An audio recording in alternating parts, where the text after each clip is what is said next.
Welcome to Reel 21, where I'm watching my way through the New York Times 100 Best Movies of the 21st Century, one film at a time in countdown order. I'm Nathan Chandler, and today we're starting at number 100 with the film that may have defined a generation's sense of humor, Superbad.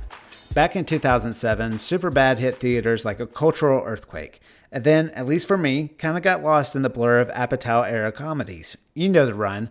Knocked Up, Forgetting Sarah Marshall, I Love You Man. Those movies were coming out so fast, it was easy for even the good ones to blend together. I liked Superbad when it came out, but I didn't think much about it afterward. So when I saw it on the New York Times list, honestly, I did a double take. Really? Superbad made the cut? But here's the thing. I just rewatched it, and it kind of blew me away. First off, I forgot how well made this movie is. Greg Mottola directed it, and he really nailed the tone. The casting is incredible, and the performances from Jonah and Cera felt way more grounded and layered than I remember.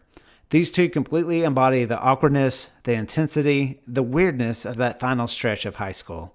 The plot is simple. Hill plays Seth, Cera plays Evan, best friends about to graduate.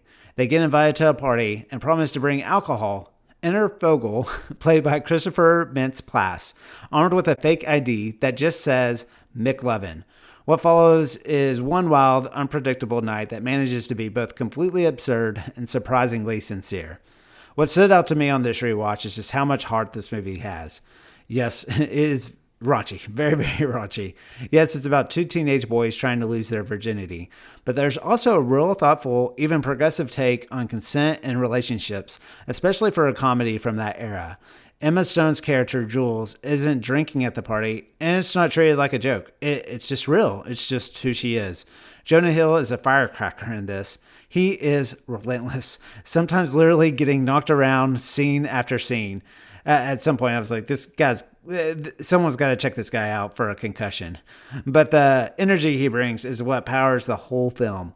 And then you got Michael Cera as the perfect counterbalance. He never tries to steal the spotlight, but his timing and restraint gives the movie its emotional anchor.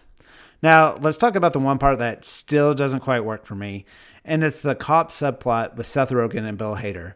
Even though they're pivotal to how the film progresses, and they are funny in their scenes, probably maybe even a little funnier now, it just felt like they kind of belonged in another movie. Their scenes, as funny as they are, kind of drag too long, and the tone starts to shift away a bit. It kind of pulled me out of the story, and I just started to care more about Seth, Evan, and McLovin as this trio, just trying to survive the night. So I have to touch on McLovin. Mintz-Plasse. Anytime I say his name, I just start smiling, thinking of McLovin, because he is an absolute scene stealer in this movie. He somehow makes this completely ridiculous character feel totally real. It's no surprise that the name McLovin became a cultural shorthand. It still pops up on t-shirts and memes nearly 2 decades later. So, should Superbad be on the list of the best films of the century?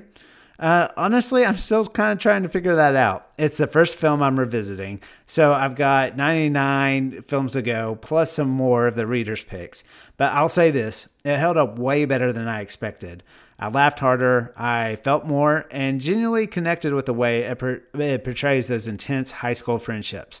You know, the kind that are somehow deeper and more dramatic than any actual romantic relationship at that age. Also, fair to note that this film has no Oscars, not even a nomination, which isn't, untypical for a comedy. But in its own way, this film is pretty iconic. So let's just wrap this up with a few quick categories. Overall rating, I give Superbad 4 out of 5 stars. The pop cultural footprint, I would say it's a niche favorite. Rewatchability, easily 5 out of 5. You can enjoy this at any time. Does the film make you think? Does it challenge you? Maybe a little. Conversation starter? Mostly for quoting. You might go down a rabbit trail of nostalgic high school stories from your own youth. But yeah, like I said, this is mostly a quotable film. Does the film hold up? I absolutely do. I absolutely think it does. It's a time capsule classic for sure. Where'd I place it? So like I mentioned, honestly, for this list, At this point, I think this is perfect standing for now. I'll be interested to see how the other comedies play as I watch those.